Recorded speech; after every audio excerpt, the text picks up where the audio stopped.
بسم اللہ الرحمن الرحیم الحمد للہ نحمده ونستعینه ونستغفره ونؤمن به ونتوکل علیہ ونعوذ باللہ من شرور انفسنا ومن سیئات اعمالنا من يهده الله فلا مضل له ومن يضلله فلن تجد له وليا مرشدا أما بعد فقال الله تبارك وتعالى أعوذ بالله من الشيطان الرجيم بسم الله الرحمن الرحيم هل ينظرون إلا أن تأتيهم الملائكة أو يأتي ربك أو يأتي بعض آيات ربك يوم يأتي بعض آيات ربك لا ينفع نفسا إيمانها لم تكن آمنت من قبل أو كسبت في إيمانها خيرا قل انتظروا إنا منتظرون وعن الزبير بن عدي رضي الله تعالى عنه قال أتينا أنس بن مالك رضي الله تعالى عنه فشكونا إليه ما نلقى من الحجاج فقال اصبروا فإنه لا يأتي عليكم زمان إلا الذي بعده أشر منه حتى تلقوا ربكم سمعته من نبيكم صلی اللہ علیہ وسلم۔ ایک معمولی اور ایک ادنا مسلمان ہونے کی حیثیت سے ہم سب اس بات کو جانتے اور مانتے ہیں کہ جس مقام اور جس سطح پر رسول پاک علیہ الصلاۃ اپنی امت کو اپنی زبردست محنت کے بعد چھوڑ کر گئے تھے، یہ امت اس مقام پر نہیں رہی۔ تنزل اور زوال اور پستی کے اندر روز بروز یہ ساری کی ساری امت اجتماعی طور پر بھی اور انفرادی طور پر بھی گرتی چلی جا رہی ہے۔ یہ ایک ایسی حقیقت ہے جس کو نہ تو ثابت کرنے کی ضرورت ہے نہ اس کے لیے کسی دلیل کی ضرورت ہے۔ رسول پاک علیہ الصلاۃ اپنی امت کو جس مقام جس سطح پر چھوڑ کر گئے تھے، آج وہ سطح ہمارے اندر موجود نہیں۔ نہ حکمران ویسے رہے، نہ علماء ویسے رہے، نہ نماز پڑھنے والوں کی نماز ویسی رہی، نہ حج کرنے والوں کا حج ویسے رہا، نہ تجارت کرنے والوں کی تجارت ویسے رہی، نہ ہمارے گھروں کا ماحول ویسے رہا، نہ ہمارا بازار ویسا رہا۔ کوئی چیز بھی اس مقام اور اس سطح پر نہیں ہے جس مقام اور جس سطح پر رسول اکرم علیہ الصلاۃ اپنی امت کو چھوڑ کر گئے تھے۔ یہ تنزل اور یہ پستی اور یہ زوال یہ دو طرح کا ہے۔ ایک زوال کی قسم، ایک پستی کی قسم، ایک تنزل کی قسم تو ایسی ہے جو اس امت سے معاف کر دی گئی، اس پر کوئی پکڑ اللہ کی طرف سے نہیں ہے۔ اور ایک زوال کی اور ایک تنزل اور پستی کی قسم ایسی ہے جو بہت قابل افسوس ہے، جس کے اندر ہم سب نے سوچنا ہے کہ ہم اس کا شکار نہ بنیں۔ پہلی صورت پستی اور زوال کی جو رسول پاک علیہ الصلاۃ کی امت کو معاف کر دی گئی ہے، یہ وہ کیفیات ہیں، وہ انوارات ہیں جو آپ صلی اللہ علیہ وسلم کی موجودگی کے اندر امت کے اندر موجود تھے۔ آپ صلی اللہ علیہ وسلم مسجد میں تشریف لائے، ایک صحابی ہیں حارث ابن مالک رضی اللہ تعالیٰ لیٹے ہوئے تھے۔ آپ صلی اللہ علیہ وسلم نے حرکت دی، ان کو اٹھایا اور ان سے پوچھا کیف اصبحت یا حارث، اے حارث تیری صبح کس حالت میں ہوئی ہے؟ حضرت حارث ابن مالک فرمانے لگے اصبحت مؤمنا حقا، اے اللہ کے رسول صلی اللہ علیہ وسلم بڑا پکا ایمان والا ہوں، اس حالت میں نے صبح کی ہے۔ آپ صلی اللہ علیہ وسلم نے فرمایا ہر بات کی ایک دلیل ہوا کرتی ہے، تیری بات کی دلیل کیا ہے؟ تو حضرت حارث نے جو کلمات ارشاد فرمائے، فرمایا عزفت عن الدنیا وَأَظْمَأْتُ نَهَارِي وَأَسْهَرْتُ لَيْلِي یا رسول اللہ صلی اللہ علیہ وسلم، دنیا میرے دل سے نکل چکی، دنیا کی کوئی چیز بھی، دنیا کا کوئی حسن، دنیا کی کوئی نعمت کبھی بھی مجھے اپنی طرف مائل نہیں کرتی۔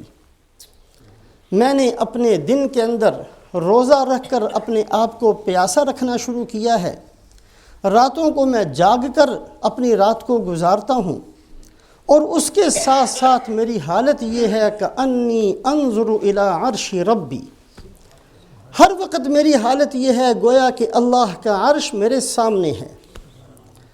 وَكَأَنِّي أَنظُرُ إِلَىٰ أَهْلِ الْجَنَّةِ يَتَزَاوَرُونَ، میری حالت ہر وقت یہ ہے کہ جنت کے اندر جنت والے کن نعمتوں کو استعمال کرتے ہیں، کیسے خوشی خوشی ایک دوسرے سے ملتے ہیں، ایک دوسرے کے ساتھ ملاقات کرتے ہیں، ایک دوسرے کی زیارت کرتے ہیں، ایک دوسرے کو مبارکبادیں دیتے ہیں، وہ منظر میرے سامنے ہے۔ اور گویا کہ جہنم اور جہنم کے اندر جلنے والے اور بھونکنے والے، جلتے جلتے چیختے چلاتے، ان کی آواز کتے کی طرح ہو جائے گی۔ یا رسول اللہ صلی اللہ علیہ وسلم، یہ منظر گویا کہ میرے سامنے ہے۔ حضرت حارث بن مالک رضی اللہ تعالیٰ عنہ نے جو یہ کلمات کہی ہیں، حالانکہ حضرت حارث بن مالک کا شمار بڑے صحابہ میں نہیں ہے، جو بہت اونچے درجے کے صحابہ تھے، عشرہ مبشرہ ہیں یا بیعت رضوان والے ہیں، جو بڑے درجے کے صحابہ، ان میں حضرت حارث بن مالک کا شمار نہیں ہے۔ جب ایک عام صحابی کی حالت یہ ہے تو ان حضرات کے دل کی حالت کیا ہوگی جو ہر وقت رسول پاک علیہ السلام کے ساتھ تھے، ہر وقت آپ صلی اللہ علیہ وسلم ان کے لیے دعائیں فرماتے تھے، ہر وقت ان کے لیے اللہ سے سلام آ رہے تھے، ان کے دل کی حالتیں کتنی اونچی ہوں گی، وہ ہمارے تصور سے بھی باہر ہے۔ ایک نوجوان رسول پاک علیہ السلام کی خدمت میں حاضر ہوا، ابھی اسلام میں داخل ہو رہا ہے، نیا نیا آدمی ہے۔ یا رسول اللہ، جو آپ فرمائیں گے سب کا سب میں قبول کروں گا، ہر چیز پر عمل کروں گا، لیکن میرے اندر ایک بیماری ہے، میں شہوات کا بہت عادی ہوں، آپ مجھے زنا کی اجازت دے دیں، مسلمان تو ہوتا ہوں، زنا کی اجازت دیں۔ آپ صلی اللہ علیہ وسلم نے تھوڑا سا اس کو سمجھا کر اپنا دست مبارک اس کے سینے پر رکھا۔ یہ نوجوان فرماتے ہیں کہ بے حیائی جس قدر میرے نزدیک مبغوض تھی، شاید کسی اور کے نزدیک نہ ہو۔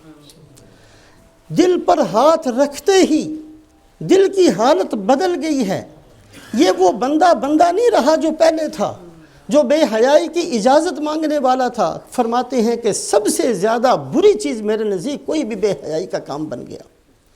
رسول پاک علیہ السلام غزوہ حنین میں تشریف لے گئے۔ شیبہ ابن عثمان ایک صحابی ہیں، لیکن ان میں سے ہیں جنہوں نے قسم کھائی تھی کہ اگر سارا عرب بھی اسلام میں داخل ہو جائے تو میں نے نہیں ہونا۔ فتح مکہ کے بعد بڑے بڑے سردار اسلام میں داخل ہوئے، لیکن یہ پھر بھی داخل نہیں ہوئے۔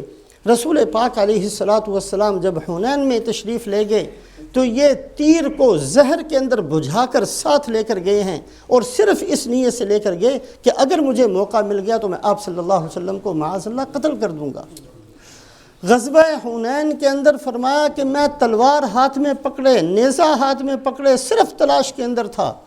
ایک موقع ایسا آیا، مجھے لگا کہ اب میں اپنے ارادے میں کامیاب ہو سکتا ہوں۔ میں نے جو تلوار پر ہاتھ اٹھایا تو میرے اور آپ صلی اللہ علیہ وسلم کے درمیان میں ایک آگ کی لہر آ گئی، ڈر کر پیچھے ہٹ گیا، پھر ارادہ کیا، پھر آگ درمیان میں آ گئی، پھر ڈر کر پیچھے ہٹ گیا۔ آپ صلی اللہ علیہ وسلم جو مجھے دیکھ رہے تھے مجھے قریب بلایا اور میرے سینے پر ایک ہاتھ رکھا ہے، اور اس کا نتیجہ یہ تھا کہ جتنی محبت آپ صلی اللہ علیہ وسلم کی میرے دل میں پیدا ہوئی کسی کی بھی نہیں تھی، نہ باپ کی، نہ ماں کی، نہ کسی اور چیز کی۔ سب سے زیادہ رسول پاک علیہ السلام میرے دل میں محبوب بن گئے۔ صحابہ خود فرماتے ہیں حضرت انس رضی اللہ تعالیٰ عنہ راوی ہیں اس روایت کے، ما نفذنا ایدینا عن التراب وانا لفی دفنی حتی انکرنا قلوبنا۔ رسول پاک علیہ السلام کی موجودگی کے اندر جو ہماری یہ حالت تھی، کسی کو اللہ کا عرش نظر آ رہا ہے، کسی کو جنت نظر آ رہی ہے، کسی کو جہنم نظر آ رہی ہے، جو اللہ کا غیبی نظام ہے وہ ان کے آنکھوں کے سامنے ہے۔ حضرت علی رضی اللہ تعالیٰ عنہ فرماتے ہیں ایسا میرے سامنے ہے کہ اگر سچ مچ دنیا کے اندر جنت آ جائے تو میرے یقین میں کوئی اضافہ نہ ہو۔ یہ جو کیفیت تھی، یہ جو صحابہ کی حالت تھی، صحابہ خود فرماتے ہیں کہ رسول پاک علیہ السلام کی جس دن جدائی ہوئی ہے اور ابھی ہم تدفین سے فارغ ہی ہوئے تھے کہ ہم نے اپنے دلوں کو بدلا ہوا پایا۔ وہ کیفیات ختم ہو گئیں، وہ انوارات ختم ہو گئے، وہ جو برکات تھیں، جو ساری دنیا کی روحانیتیں سمٹ کر مدینہ منورہ میں اکٹھی تھیں، رسول پاک علیہ السلام کی جدائی سے وہ سارے کا سارا نظام ختم ہو گیا۔ ایک تو اس امت کے اندر یہ کمی، یہ تنزل اور یہ زوال کی جو صورتیں ہیں کہ دل کی حالت وہ نہیں رہے گی، دل کی کیفیت وہ نہیں ہوگی کہ ایک مسلمان اللہ کے عرش کو دیکھ رہا ہو، ایک مسلمان جنت کی نعمتوں کو دیکھ رہا ہو، ایک مسلمان کو قبر کے مناظر نظر آ رہے ہوں، ایک مسلمان کو جہنم کی مصیبتیں نظر آ رہی ہوں۔ یہ کیفیت جو رسول پاک علیہ السلام کی برکت سے ایک عام اسلام والے کے اندر تھی، اور صرف آپ کے دست مبارک کی یہ تاثیر تھی کہ زندگیاں بدل جایا کرتی تھیں، یہ تینوں کے تینوں واقعات ان لوگوں کے ہیں جو بالکل اسلام کے شروع کے اندر داخل ہونے والے ہیں۔ جس نے زنا کی اجازت مانگی، یہ پہلے دن کا وہ بندہ ہے۔ تو جو بڑے صحابہ ہیں ان کی حالتیں اور ان کی کیفیتیں ہمارے جیسوں کے تصور سے بھی اونچی ہیں، لیکن اللہ پاک نے یہ جو کمی ہے اس کمی کو معاف فرما دیا۔ اس کمی کے بارے میں کسی سے سوال نہیں ہوگا قیامت والے دن کہ تمہاری یہ کیفیت کیوں نہیں تھی، اور رسول پاک علیہ السلام نے اس بات کی تلافی فرماتے ہوئے کہ اللہ کو پتہ ہے کہ ہم کہاں سے لے کر آئیں گے ایسے مناظر، ہم کہاں سے لے کر آئیں ایسی روحانیتیں، ہم کہاں سے لے کر آئیں ایسے دل، ہم کس کے پاس جا کر کہیں کہ ہمارے دل پر ہاتھ رکھو اور ہمارا دل بدل جائے، کہاں سے لے کر آئیں؟ اللہ جانتے ہیں کہ اس امت کے پاس یہ نعمت نہیں رہے گی۔ اللہ پاک نے رسول پاک علیہ السلام کے واسطے سے اس کمی کو معاف فرما دیا، اور یہاں تک آپ صلی اللہ علیہ وسلم نے اپنے صحابہ سے فرمایا اگر دین کے 10 حصے ہوں، ایک کو بھی چھوڑو گے تو تم ہلاک ہو جاؤ گے۔ کیفیت کی ایک حصے کے اندر بھی کمی آئے گی تو ہلاک ہو جاؤ گے، اور میری امت کے بعد میں آنے والے ایسے ہوں گے کہ اگر 10واں حصہ بھی ان کے اندر رہ گیا تو وہ سیدھے جنت میں چلے جائیں گے۔ تو امت کے اندر، امت جس مقام پر اللہ کے نبی نے ہمیں چھوڑا تھا، جس مقام جس سطح پر چھوڑا تھا، وہاں ہم نہیں ہیں، کوئی بھی نہیں ہے، نہ علماء وہاں ہیں، نہ حکمران وہاں ہیں، نہ نمازی اس سطح پر ہیں، نہ حج کرنے والے اس سطح پر ہیں، لیکن کمی کی ایک صورت اللہ نے معاف کر دی کہ وہ ہمارے دل کی کیفیت نہیں ہوگی۔ دوسری کمی جو ہے جس کو میں نے اور آپ نے سوچنا ہے کہ ہمارے اندر کتنی آ چکی ہے اور آئندہ نہ آئے، اور جو آ چکی ہے اس کو ہم نے ختم کرنا ہے۔ دوسری وہ کمی ہے کہ ایک مسلمان ہوتے ہوئے فرض کو چھوڑ دے، ایک مسلمان ہوتے ہوئے واجبات کا انکار کر دے، واجبات کو ترک کر دے، ایک مسلمان ہوتے ہوئے حرام کا ارتکاب کرے، ایک مسلمان جانتے ہوئے کہ یہ حرام چیز ہے پھر بھی کھاتا چلا جائے، کماتا چلا جائے، خرچ کرتا چلا جائے، وہ شریعت کی حدود کو پامال کرتا چلا جائے، روندتا چلا جائے، سنتوں کا مذاق اڑاتا چلا جائے، یہ وہ جو کمی ہے، یہ کمی بڑی قابل افسوس ہے۔ یہ کمی وہ ہے جس کمی نے یہاں تک پہنچنا ہے۔ اللہ کے نبی صلی اللہ علیہ وسلم نے خبر دی کہ گرتے میری امت اس سطح پر آ جائے گی، بادروا بالاعمال فتنا كقطع اللیل المظلم یصبح الرجل مؤمنا ویمسی کافرا۔ صبح اٹھا ایمان والا، شام ہوگی کافر بن گیا۔ دین چھوڑ دینا، دین ختم کر دینا، دین کی لائن سے باہر نکل جانا، یہ کوئی بڑا مسئلہ نہیں رہے گا۔ دین کی اہمیت ختم ہو جائے گی، اللہ کا حکم کیا ہے ختم ہو جائے گا، اللہ کے نبی کے اس طریقے اور سنتیں کیا ہیں، اہمیت ہی نہیں ہے۔ کلمہ بھی پڑھنے والے ہیں، کلمے کو ماننے والے بھی ہیں، ایمانیات بھی زبان پر ہیں، پھر بھی حرام کرتے چلے جا رہے ہیں، حرام کھاتے چلے جا رہے ہیں، حرام بولتے چلے جا رہے ہیں، حرام دیکھتے چلے جا رہے ہیں، گھروں کے اندر حرام ہے، دکانوں کے اندر حرام ہے، اور یہ مسلمان ہے پھر بھی اپنے اسلام کا دعویٰ کرنے والا ہے۔ یہ کمی یہاں تک پہنچنی ہے، یہاں تک پہنچنی ہے۔ یصبح الرجل مؤمنا ویمسی کافرا ویمسی مؤمنا ویصبح کافرا، رات ہوئی ایمان والا تھا، صبح ہوئی ایمان ختم۔ مرتد ہو جانا، دین کو چھوڑ دینا، دین کو بیچ دینا، دین کو بدل دینا، یہ ساری کی ساری چیزیں اتنی آسان ہو جائیں گی کہ ایک دن کے اندر ہی بندہ کہیں سے کہیں پہنچ جائے گا۔ اس کی انتہا بڑی خطرناک ہے۔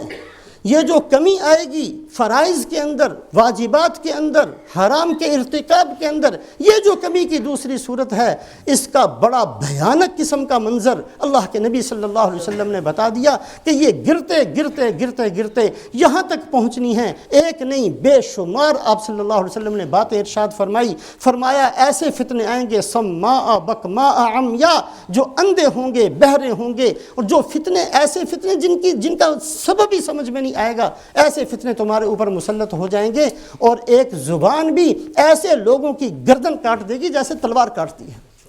زبان کی وجہ سے رشتے ٹوٹ جائیں گے، زبان کی وجہ سے مسجدوں میں لڑائی ہو جائے گی، زبان کی وجہ سے قتل و قتال شروع ہو جائے گا، زبان کی وجہ سے مسلمان کا خون بہہ جائے گا، یہ زبان بھی تلوار کا کام کرنا شروع کر دے گی، اس لیے کہ یہ چیزیں ختم ہو جائیں گی کہ یہ بھی کوئی بری چیز ہے۔ مسلمان کو قتل کرنا بھی کوئی بری چیز ہے، کسی مسلمان کی بے عزتی کوئی بری چیز ہے، کسی مسلمان کا مال کھا جانا کوئی بری چیز ہے، کسی کی جیب کاٹ لینا کوئی بری چیز ہے۔ انسان گرتے گرتے گرتے گرتے یہاں تک پہنچ جائے گا، اس کا انتہا، اس کا اینڈ، اس کا بڑا بھیانک ہے جو اللہ کے نبی صلی اللہ علیہ وسلم نے خبر دی۔ فرمایا یبقى من الاسلام لا يبقى من الاسلام الا اسمه ولا يبقى من القرآن الا رسمه مساجدهم عامرة وهي خراب من الهدى۔ تمہارے اوپر ایسی حالت آئے گی، اسلام کا صرف نام باقی بچے گا، اسلام کا صرف نام باقی بچے گا، قرآن کے صرف حروف باقی بچیں گے۔ قرآن کے اندر پڑھتے ہیں اللہ کی لعنت ہو جھوٹ پر، لیکن جھوٹ بولنا نہیں چھوڑیں گے۔ قرآن کے اندر پڑھیں گے کہ اللہ لعنت کرتے ہیں سود کھانے کھلانے والے پر، لیکن اس کو نہیں چھوڑیں گے۔ قرآن کے اندر پڑھیں گے کہ اللہ کے نزدیک کسی کو قتل کرنا بہت بڑا جرم ہے، لعنتی ہے وہ بندہ، اللہ کے غضب کا مستحق ہے، جہنم میں جانے والا ہے، پڑھیں گے لیکن اس بات کو نہیں چھوڑیں گے۔ قرآن کے اندر پڑھیں گے کہ غیبت کرنے والا ایسے ہے جیسے مردہ بھائی کا گوشت کھانے والا، لیکن مسجدوں کے اندر بھی غیبت کو نہیں چھوڑیں گے۔ قرآن کے اندر پڑھیں گے کہ حسد نہ کرو، حسد کی بیماری اندر موجود ہوگی۔ لا يبقى من الاسلام الا اسم ولا يبقى من القرآن الا رسم، قرآن کے صرف حروف باقی بچ جائیں گے۔ مساجدهم عامرة وهي خراب من الهدى، مسجدیں تو ہوں گی، بڑی زیب و زینت والی ہوں گی، بڑا اس پر خرچ کیا ہوا ہوگا، بڑی فیشنی قسم کی ہوں گی، بڑے راحت اور آرام کے سامان مسجدوں کے اندر ہوں گے، لیکن ہدایت نام کی چیزیں مسجد میں نہیں ہوں گی۔ مسجد تو اس لیے تھی کہ دلوں کی اصلاح ہوتی، مسجد میں تو اس لیے آنا تھا کہ دل کی اصلاح ہوتی، دل کا تزکیہ ہوتا، اللہ کا قرب ملتا، اللہ کے نبی صلی اللہ علیہ وسلم کی سنتوں کی اتباع کی توفیق ملتی، قرآن سیکھتے، حدیث سیکھتے، قال اللہ قال الرسول کی آوازیں بلند ہوتی۔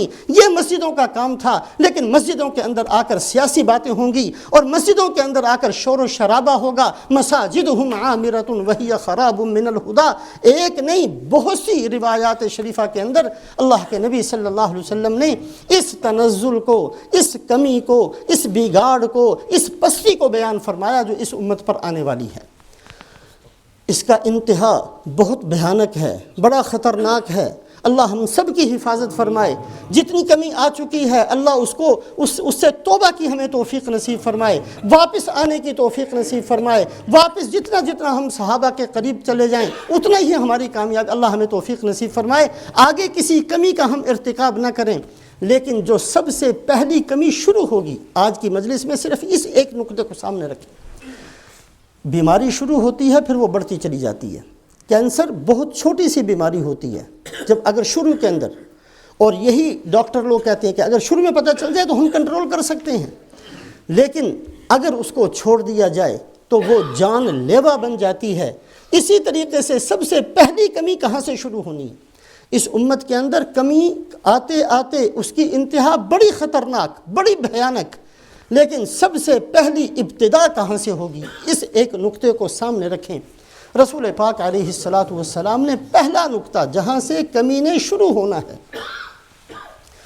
اول ما یکفأ یعنی الاسلام کما یکفأ یعنی الاناء یعنی الخمر، اللہ کے نبی صلی اللہ علیہ وسلم نے فرمایا کہ جیسے برتن ہو، کسی چیز سے بھرا ہوا برتن، اس کو اوندا کر دیا جائے، برتن تو ہے لیکن اس کے نفع کی چیز ختم ہو گئی ہے، ضائع ہو گئی، برتن موجود ہے، گلاس موجود ہے، وہ چیز بھی موجود ہے، کتنی قیمتی چیز ہو، دودھ ہو، شہد ہو، کچھ بھی ہو، وہ بھی موجود ہے، لیکن اب یہ استعمال نہیں ہو سکتا، اس کا فائدہ ختم ہو گیا، یہ نفع والی چیز نقصان کے اندر بدل گئی ہے۔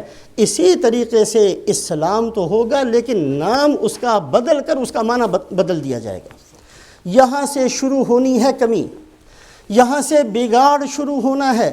جب امت، پہلا زمانہ ہو یا آج کا زمانہ یا آنے والا زمانہ، جس بندے نے اس جرم کو شروع کیا، اگر تو اس نے توبہ کر لی، اگر تو وہ پیچھے ہٹ گیا، اگر تو اس نے اللہ کے سامنے آہوزاری کر کے اپنے آپ کو درست کر لیا تو بچ گیا، اگر کسی نے نہیں کیا تو یہ وہ بیماری ہے جو بڑھتے بڑھتے بڑھتے بڑھتے کبھی کبھی توبہ کی توفیق سلب ہوتی ہے اور کبھی ایمان سلب ہوتا ہے۔ اس سے بہت بچنا ہے، یہ سب سے پہلی بیماری ہے۔ اور رسول پاک علیہ السلام نے ارشاد فرمایا کہ سب سے پہلے جس کا نام بدل کر جس حرام کا ارتکاب میری امت کرے گی وہ شراب ہوگی۔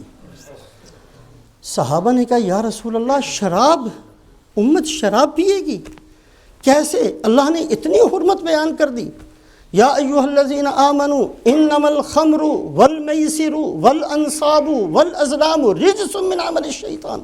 اللہ کہتے ہیں گندی چیزیں ہیں، اس سے بچ جاؤ۔ اتنا کہنے کے بعد پھر یہ امت ایسے کیسے شراب کا ارتکاب کرے گی؟ آپ نے فرمایا یسمونہا بغیر اسمہا، اس کا نام بدل کر۔ کہیں گے کہ نہیں ہم شراب تو نہیں پی رہے، ہم شراب تو نہیں پی رہے، ہم تو کوئی اور چیز پی رہے ہیں، ہم تو کوئی اور چیز پی رہے ہیں، نام بدل کر اس حرام کا ارتکاب کریں گے۔ یہ وہ پہلا نقطہ ہے جہاں سے اس امت نے بگڑنا ہے، جہاں سے اس امت کا زوال شروع ہونا ہے، اور اگر یہ واپس نہ آئی تو پھر چلتے چلتے کہاں پہنچنا ہے یہ اللہ ہی جانتے ہیں۔ یہ پہلا نقطہ ہے، امت اجتماعی طور پر بھی اور انفرادی طور پر بھی، کہ کسی چیز کا نام بدل دیا جائے۔ بنو امیہ کا دور حالانکہ بالکل قریب کا دور ہے۔ عبد الملک ابن مروان 21 سال حکومت کی اور بہت سارے ملک فتح کیے۔ جس دن خلافت اس کی طرف منتقل ہوئی، یہ مسجد میں تلاوت کے اندر مشغول تھا۔ اس کو حمامۃ المسجد، مسجد کا کبوتر اس کا لقب تھا۔ لیکن حکومت آ گئی، بڑے دین کے کام کیے ہیں، بڑی فتوحات ہیں، ساری چیزیں ایک طرف ہیں، لیکن اس کی مجلس کے اندر اختل ایک عیسائی گویہ تھا، اختل اس کا نام تھا، سونے کی سلیب گلے میں ڈال کر، شراب کا جام ہاتھ میں لے کر اس کی مجلس میں آ کر گانا گاتا تھا، اور کسی کی جرت نہیں تھی کہ اس کو روک سکے۔ بہت دور کا زمانہ نہیں تھا، بہت قریب کا زمانہ تھا، اس لیے کہ نام بدل دیا، معنی بدل دیا، یہ کہنا شروع کیا ہم خود تھوڑی پیتے ہیں، ہم نے شراب تھوڑی پی ہے، وہ عیسائی ہے وہ پی رہے ہیں نا۔ وہ مسلمان امت، جس مسلمان نے جب یہ حکم آیا کہ شراب حرام کر دی گئی، انہوں نے مٹکے توڑ دیے، اور مدینہ کی گلیوں کے اندر شراب ایسے بہہ رہی تھی جیسے بارش کا پانی بہتا ہے۔ جس امت نے فوری طور پر عمل کیا، اور صرف یہ نہیں کہ عمل کر دیا، صرف یہ نہیں کہ شراب کو توڑ کر بہا دیا، نہیں، بلکہ قرآن اٹھا کر دیکھیں، سورہ مائدہ پڑھیں جہاں یہ آیت شریفہ ہے۔ صحابہ کی ایک جماعت رسول پاک علیہ السلام کی خدمت میں حاضر ہوئی، یا رسول اللہ شراب حرام ہو گئی، اور شراب حرام ہونے کا مطلب یہ ہے کہ یہ بڑی گندی چیز ہے، ہمارے ان بھائیوں کا کیا بنے گا جو شراب کے حرام ہونے سے پہلے ہی دنیا سے چلے گئے؟ مسلمان تو تھے، نمازیں پڑھتے رہے، سب کچھ کرتے رہے، لیکن ان کو پتہ نہیں تھا اس حکم کا، اور انہوں نے خدا نخواستہ شراب پی لی تھی۔ شراب حرام ہونے سے پہلے انہوں نے پی لی تھی، یا رسول اللہ کہیں ان کی جنت کا تو نقصان نہیں ہو جائے گا، کہیں ان کو تو ناکامی کا سامنا نہیں کرنا پڑے گا، ان لوگوں کے بارے میں سوال کیا ہے۔ یہ ہے وہ صحابہ کی جماعت۔ حالانکہ ایک آدمی خود بھی سوچ سکتا ہے کہ جب حرام نہیں تو اس وقت پیا تھا تو کون سا گناہ ہوگا، لیکن آ کر سوال کیا ہے، اور اس پر اللہ نے آیت شریفہ نازل فرمائی ہے کہ نہیں، جنہوں نے پہلے پیا تھا ہم نے ان کو معاف کر دیا ہے، ان پر کوئی گناہ نہیں ہے، اس لیے کہ اس وقت حرام نہیں تھی۔ وہ صحابہ کی جماعت، انہوں نے اسی امت نے بعد میں آنے والے انہی کے نام لیواؤں نے نام بدل کر کس کس طریقے سے اس شراب کو استعمال کیا ہے۔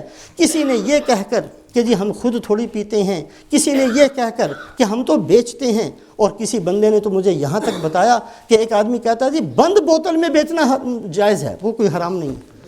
وہ بھی کھول کر کون بیچتا ہے، سارے بند کر کے ہی بیچتے ہیں۔ اللہ کے نبی صلی اللہ علیہ وسلم نے 10 پر لعنت فرمائی ہے، پینے والے پر، پلانے والے پر، نچوڑنے والے پر، بنانے والے پر، بیچنے والے پر، خریدنے والے پر، سب کے لیے اللہ کے نبی صلی اللہ علیہ وسلم اٹھا کر لانے والے پر 10 بندوں پر لعنت فرمائی۔ لیکن امت کا بگاڑ یہاں سے شروع ہونا ہے۔ پہلا نقطہ کہ جب ایک آدمی اپنی غلطی کو صحیح ثابت کرنے کی کوشش کرے۔ ایک دفعہ ہمارے استاد نے بڑی نصیحت کے انداز سے ہمیں یہ کہا تھا کہ غلطیاں اور گناہ سب سے ہوں گے، ہوتے رہیں گے، اللہ معاف کرتے رہیں گے، توبہ کرتے رہنا، اپنے گناہ کو کبھی بھی جائز بنانے کی کوشش نہ کرنا۔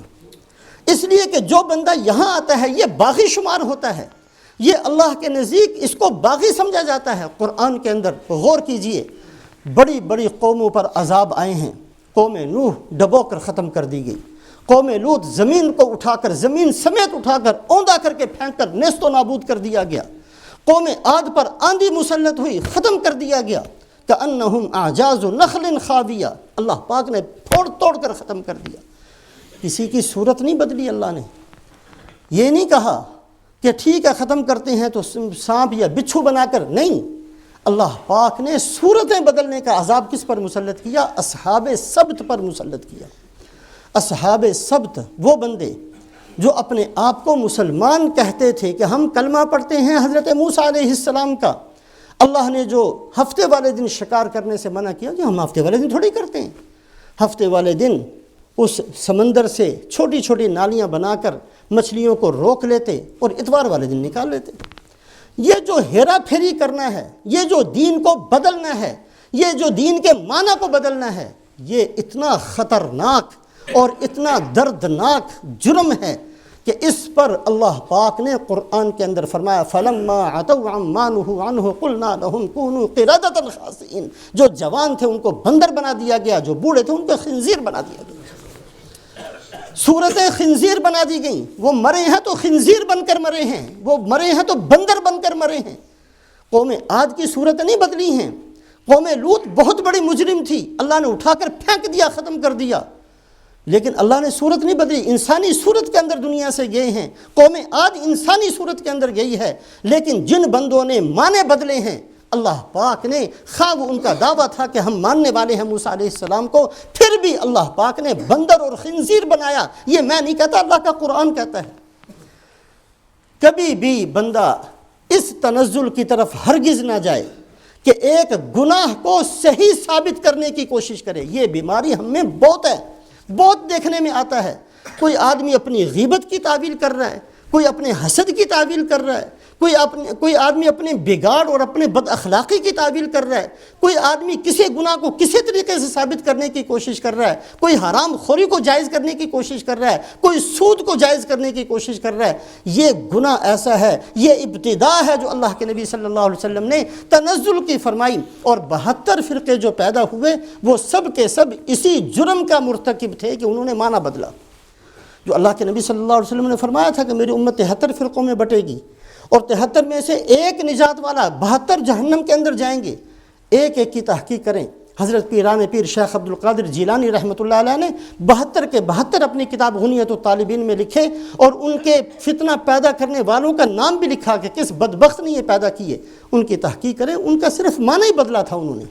انہوں نے کوئی اللہ کا انکار نہیں کیا تھا، یہ نہیں کہا تھا کہ ہم قرآن کو نہیں مانتے، یہ نہیں کہا تھا کہ ہم نبی کو نہیں مانتے، یہ نہیں کہا تھا کہ ہم حدیث کو نہیں مانتے، بلکہ کسی نے کسی آیت کا معنی بدلا، کسی نے کسی حدیث کا معنی بدلا، کسی نے کسی کا بدلا، اس طریقے سے وہ 72 پیدا ہوئے اور جہنمی بنے۔ یہ جرم بہت وحشتناک اور دردناک اور خوفناک قسم کا جرم ہے کہ ایک آدمی قرآن پڑھے اور اس کا معنی اپنی طرف سے وہ بنا لے جو اللہ اور اللہ کے نبی نے نہیں کہا، اپنا گناہ کرے اور اس گناہ کو صحیح ثابت کرنے کی کوشش کرے۔ اس بندے کو توبہ کی توفیق نہیں ملتی، بلکہ خطرہ ہے کہ کبھی نہ کبھی اس کا ایمان بھی نکل جائے۔ اسی وجہ سے حضرت ابو ایوب انصاری رضی اللہ تعالیٰ عنہ مصر تشریف لے گئے، وہاں رومیوں کے ساتھ لڑائی تھی۔ ایک نوجوان بہادری کے اندر اکیلا ہی رومیوں کے لشکر میں گھس گیا۔ جب گھسا تو دور سے ایک کونے میں سے ایک آدمی نے آیت پڑھی، وَلَا تُلْقُوا بِأَيْدِيكُمْ إِلَى التَّهْلُكَةِ، اپنے آپ کو ہلاکت میں نہ ڈالو۔ یہ آیت شریفہ پڑھی۔ حالانکہ میدان جنگ ہے، میدان جنگ کے اندر تقریریں نہیں کی جاتی، میدان جنگ تو ایک ہنگامی قسم کی حالت ہوتی ہے، لیکن مسئلہ اتنا اہم تھا۔ حضرت ابو ایوب انصاری جو میزبان ہے سرکار دو عالم حضرت محمد صلی اللہ علیہ وسلم کے، وہی کھڑے ہو گئے، پورے لشکر کو اپنی طرف متوجہ کیا، میری بات سنو، پہلے لڑائی بعد میں کریں گے، پہلے میری بات سنو۔ تم نے کس نے آیت پڑھ لی؟ یہ آیت اس موقع پر نازل نہیں ہوئی تھی، ایسے وقت کے لیے نہیں ہے۔ اللہ کے بندو، یہ آیت تو ہم انصار کے بارے میں نازل ہوئی تھی، ہم مدینے والوں کے بارے میں نازل ہوئی تھی۔ جب رسول پاک علیہ الصلاۃ والسلام نے تبوک میں جانے کا اعلان فرمایا کہ سب نے جانا ہے اور کسی نے مدینہ کے اندر نہیں رہنا، تو کچھ بندوں کے دلوں کے اندر یہ خیال آ گیا تھا، اب تو اسلام پھیل چکا ہے، اب تو فتوحات ہو چکی ہیں، اب تو جزیرہ عرب کے اندر قبیلے اسلام میں داخل ہو رہے ہیں، اگر میں نہ گیا تو کیا فرق پڑتا ہے، چند بندے نہ گئے تو کیا فرق پڑتا ہے۔ جب چند بندوں کے دلوں کے اندر یہ بات آئی، اس پر یہ آیت اتری تھی، وَأَنفِقُوا فِي سَبِيلِ اللَّهِ وَلَا تُلْقُوا بِأَيْدِيكُمْ إِلَى التَّهْلُكَةِ، اپنے آپ کو ہلاکت میں نہ ڈالو، جیسے اب تک نکلتے رہے ہو، ہر حالت میں نکلتے رہے ہو، آج بھی ہر حالت میں اللہ کے نبی کا ساتھ دو۔ ہمارے بارے میں نازل ہوئی اور تم نے اس کو کہاں لگا دیا؟ تو بہت اہتمام کیا گیا، اور جتنے فتنے آج تک پیدا ہوئے، جتنے گمراہ کرنے والے پیدا ہوئے، انہوں نے الفاظ کے معنی بدل کر ہی گمراہ کیا ہے۔ حجاج ابن یوسف جو اس امت کا سب سے بڑا ظالم ہے، حضرت حسن بصری رحمۃ اللہ علیہ کا ارشاد ہے کہ قیامت والے دن ساری امتوں کے ظالم اگر ایک پلڑے میں ہو جائیں تو اس امت کا ظالم حجاج ابن یوسف سب پر غالب آ جائے گا۔ اتنا بڑا ظالم۔ وہ کیا کرتا تھا؟ وہ بھی یہی کچھ کرتا تھا، اپنے قتل کو ثابت کرتا تھا، نہیں میں ٹھیک کر رہا ہوں، صحابہ کو قتل کر رہا ہے، صحابہ کو، تابعین کو قتل کر رہا ہے، نماز پڑھتے ہوئے کو قتل کر رہا ہے، طواف کرتے ہوئے کو قتل کر رہا ہے بدبخت، اور پھر کہتا ہے میں ٹھیک کر رہا ہوں۔ حضرت عبداللہ ابن زبیر رضی اللہ تعالیٰ عنہ، حضرت عبداللہ ابن زبیر کون ہیں؟ حضرت عبداللہ ابن زبیر حضرت ابو بکر رضی اللہ تعالیٰ عنہ کے نواسے ہیں، حضرت زبیر ابن عوام کے بیٹے ہیں۔ زبیر ابن عوام عشرہ مبشرہ میں سے ہیں۔ بدر کے اندر انہوں نے زرد پگڑی باندھی ہوئی تھی، جتنے فرشتے اترے ان کی زرد پگڑی تھی۔ آپ صلی اللہ علیہ وسلم نے فرمایا زبیر تو فرشتوں نے تیرے رنگ کی پگڑی پہنی ہے۔ ان کے بیٹے ہیں عبداللہ ابن زبیر۔ حضرت عائشہ صدیقہ رضی اللہ تعالیٰ عنہ کے بھانجے ہیں۔ اتنی نسبتیں، اور اس کے ساتھ ساتھ صحابہ خود فرماتے ہیں، اس لیے کہ ہجرت کے بعد ان کی پیدائش ہوئی، سب سے چھوٹی عمر میں 7 سال کی عمر میں آپ صلی اللہ علیہ وسلم نے صرف ان کو بیعت کیا۔ آپ بچوں کو بیعت نہیں فرماتے تھے، ان کو بیعت کیا تھا آپ صلی اللہ علیہ وسلم نے۔ حضرت صحابہ فرماتے ہیں کہ بعض دفعہ اتنا لمبا رکوع کیا کرتے کہ ہم میں سے کوئی آدمی کھڑے ہو کر سورہ بقرہ ختم کر لیتا اور ان کا رکوع پورا نہ ہوتا۔ ذاتی طور پر اتنی عبادت کرنے والے، ان کو شہید کہاں کیا؟ بیت اللہ کے اندر، حتیم کے اندر نماز پڑھتے ہوئے۔ منجنیق سے پتھر برسائے ہیں حجاج بن یوسف نے، جو بیت اللہ پر بھی لگے، جو حجر اسود پر بھی لگے، اور ان کو وہاں شہید کیا، پھر ان کا مسلح بنا کر درخت کے ساتھ لٹکا دیا۔ جب اتنے ظلم دیکھ کر مکے والوں کی چیخیں نکل گئیں اور گھر گھر کے اندر سے رونے کی آوازیں آئیں، تو حجاج ابن یوسف نے سب کو اکٹھا کر کے خطبہ دیا. اور کیا خطبہ دیا؟ خطبہ یہ دیا کہ جب حضرت آدم علیہ السلام نے غلطی کی تھی تو اللہ نے ان کو جنت سے نکال دیا تھا. یہ غلطی کریں گے تو میں ان کے ساتھ یہ نہیں کروں گا. کہاں کی بات کہاں اس نے جوڑ دی. آدم علیہ السلام کو ایک اللہ کا نظام تھا، دنیا بسانی تھی، دنیا کے اندر بھیجنا تھا. کہاں اللہ کے عمل کو، اپنے عمل کو کیسے جوڑ جاڑ کر، یہ وہ بیماری تھی جس بیماری نے اس کو کہاں تک پہنچایا ہے، کتنوں کا قاتل بنا ہے، کتنے ظلموں کے انبار اپنے ساتھ لے کر گیا ہے. اس لیے جتنے چاہیں ہم گناہ کر لیں اس پر توبہ کریں گے، اللہ معاف فرماتے ہیں. ایک بات خاص طور سے سامنے رکھیں کہ کبھی بھی اپنے کسی گناہ کو صحیح بنانے کی کوشش نہ کریں. اپنے گناہ کو گناہ سمجھ کر کریں، پھر اللہ پاک سے ندامت کے آنسو بہائیں. اللہ تو قبول فرماتے ہیں توبہ کو. اللہ تو اعلان فرماتے ہیں کہ جو بندہ توبہ کرتا ہے اللہ فرشتوں سے فخر فرماتے ہیں، میرے فرشتوں دیکھو اس بندے کو پتہ ہے کہ میرا ایک رب ہے جو میری پکڑ کر سکتا ہے، اس لیے ڈر کر توبہ کرتا ہے. تم گوارو میں نے اس کا گناہ معاف کر دیا. اللہ گناہوں کو معاف فرماتے ہیں.